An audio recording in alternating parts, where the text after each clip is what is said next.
All India Sainik School Entrance Examination 2019 Paper 1 Maths, English, General Science, Social Studies Class 9th. நீ என்ன standard இப்போ படிக்கிற? 8th.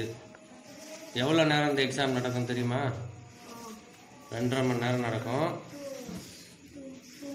Maximum marks 350. 350 marks. இதான் model பேப்பரா? Set A. Okay, இப்போ இதில் மேத்ஸ் இருக்கு. இந்த பக்கம் எடுது. இங்கிலீஷ் இருக்குது. அதுக்கப்புறம் சயின்ஸ். இதான் இப்போதைக்கு நம்ம பார்த்து ஜென்ரல் சயின்ஸ். ஜென்ரல் சயின்ஸா? சரி, ஃபஸ்ட்டு கேள்வி எப்படி வந்திருக்கு? ஃபஸ்ட்டு கேள்வி general science section C. Rhizobium bacteria help in digestion, help in nitrogen fixation, cause diseases, all of the above இருக்குது. ஸோ Rhizobium bacteria அப்படின்றது என்ன அப்படின்னா, கவனிச்சுக்க. Rhizobium bacteria நைட்ரஜன் ஃபிக்சேஷனுக்காக உள்ள பாக்டீரியா.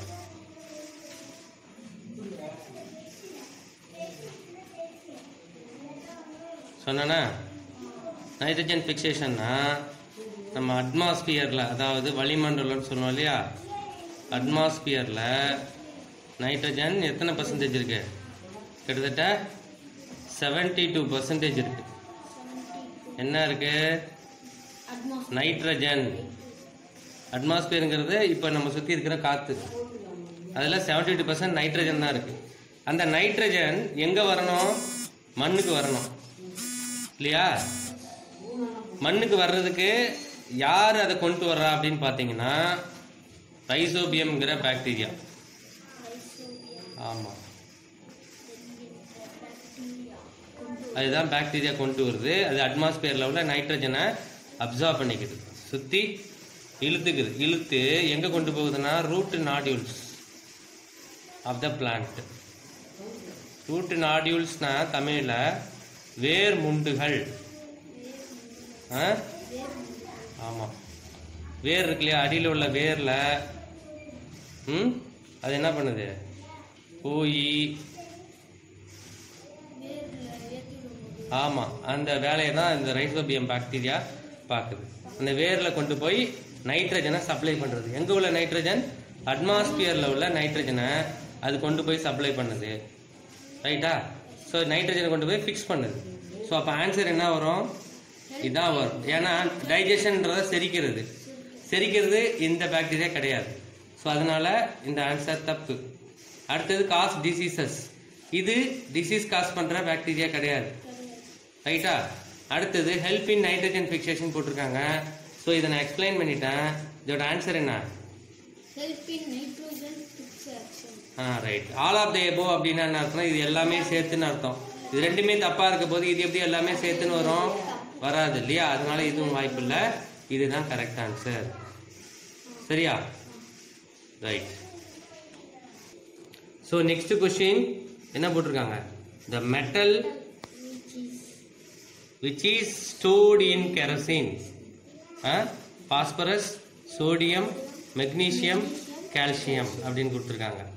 இது பார்த்தீங்கன்னா 8th புக்லேயே இருக்குது. எங்கன்னா உனக்கு இப்போ காட்டுறேன். 8th CBSE புக்கில் இருக்கு, காட்டுறேன். So chapter 4 materials, metals and நான் மெட்டல்ஸ், பேஜ் நம்பர் 44. ரைட்டா? ஸோ அந்த லெசனுக்குள்ளே நம்ம வந்துட்டோம். இப்போ நான் சொன்ன விஷயம் அதில் எங்கே இருக்கு? அந்த கொஸ்டின் பேப்பரில் உள்ள விஷயம் எங்கே இருக்கு அப்படின்னு பார்த்தா இருக்கு இல்லையா? ஸோ பேஜ் நம்பர் 48ல் என்ன கொடுத்துருக்காங்க பாருங்க. Sodium metal is very reactive. It reacts vigorously with oxygen and water. A lot of heat is generated in the reaction. It is therefore stored in kerosene. So ஒரு தண்ணி இருக்கு, ஏர் இருக்கு அப்படின்னா அது சுற்றி இருக்கிற ஏர் கூடயும் தண்ணி கூடயும் என்ன பண்ணுது, சோடியம் மெட்டல் ரொம்ப பயங்கரமாக ரியாக்ட் பண்ணுது விகரஸ்லி. ஸோ அதனால என்ன பண்ணுறாங்க, கெரோசினில் அதை கொண்டு போய் வச்சிட்டோம் அப்படின்னா அது என்ன பண்ணாது, ரியாக்ட் பண்ணாது. ஸோ அதனால தான் என்ன பண்ணுறோம், அதை கெரோசின் மண்ணெண்ணெயில் கொண்டு வச்சிடுறோம். ஸோ அதில் metal which is stored in kerosene அப்படின்னா என்ன பார்த்தோம், சோடியம்னு பார்த்தோம் இல்லையா புத்தகத்தில். ஓகே, மெக்னீஷியமும் இல்லை, கால்சியமும் இல்லை, பாஸ்பரஸும் கிடையாது. பாஸ்பரஸ் என்ன சொல்லுவாங்கன்னு கேட்டிங்கன்னா, பாஸ்பரஸை தண்ணிக்குள்ளே வைப்பாங்க. ஏன்னா அது அட்மாஸ்பியர் ஏர், மேலே இருக்கிற ஏர் இருக்கு இல்லையா, நம்மளை சுற்றி இருக்கிற ஏர் கூட ரியாக்ட் பண்ணி எரிய ஆரம்பிச்சிடும். ஸோ பாஸ்பரஸும் சோடியஸும் கொஞ்சம் டேஞ்சரஸ். ஆனால் நம்ம கெரோசின் தெளிவாக கொடுத்துட்டதுனால சோடியம் தான் answer. So the metal stored in kerosene, the metal stored in kerosene அப்படின்னா கண்ண மூடிட்டு நீங்க என்ன பண்ணலாம், சோடியம் அப்படின்னு சொல்லிட்டு எழுதிடலாம். ஓகே, 8th புக்ல பாத்தீங்களா, இருந்ததா? Okay. So next question 78. Poor conductors are plastics, clothes, wood, all of this. So இந்த இதுலேயே மெட்டல்ஸ் அண்ட் நான் மெட்டல்ஸ்லேயே இதுக்கான ஆன்சர் இருக்குது. Electrical conductivity of materials, iron rod, nail, sulphur, coal piece இருக்கா, இதில் கீழே கொடுத்துருக்காங்க பாருங்கள். Iron rod, nail and copper wire are good conductors, while rolled sulfur piece and the coal piece are poor conductors. So இந்த கொஷினில் பார்த்தீங்கன்னா என்ன, the plastics is a poor conductor, cloths also poor conductor, wood is poor conductor. So answer is all of these. So conductor na மின்சாரத்தை கடத்தக்கூடியது, electricity கரண்ட்டை எலக்ட்ரிசிட்டியை கடத்தக்கூடியது. அதை கடத்துனுச்சுன்னா அதுக்கு பேர் good conductor, கடத்தாததுக்கு பேர் புவர் கண்டக்டர். ஸோ கடத்துறதுக்கு என்னென்ன இருக்கும், மேபி இங்கே ஒரு அயன், அப்படி இல்லை அலுமினியம், அப்படி இல்லைன்னா காப்பர், இந்த மாதிரி இருந்ததுன்னா குட் கண்டக்டர்னு போடலாம். பட் இப்போ பிளாஸ்டிக்ஸ், கிளாத்ஸு, வுட்டு இதெல்லாம் இருக்கிறதுனால எல்லாமே these are all poor conductors. So all of these தான் ஆன்சர். ஓகேவா? அடுத்த question, there are following zones of a flame. zones of a flame, இதுக்கும் ஆன்சர் எங்க இருக்கு அப்படின்னா புக்ல இருக்கு.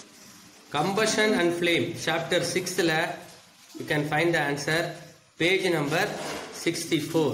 So page number 72 நீங்க இதுல பார்க்கலாம், என்ன பார்க்கலாம், outer zone of complete combustion, different zones of candle flame, middle zone of partial combustion yellow, innermost zone of unburnt wax vapors black. So how many zones are there? எத்தனை இருக்கு zone? 3 zone. So இப்போ இந்த கொஸ்டின்ல பாருங்க, there are following zones of a flame, 2, 3, 4, no any zone. So what is the answer? 3 is the answer. So 8th book has all the answers. So 9th நீங்க போறீங்க அப்படின்னா you should be thorough with 8. தரோவா science பார்த்துட்டு போயிட்டு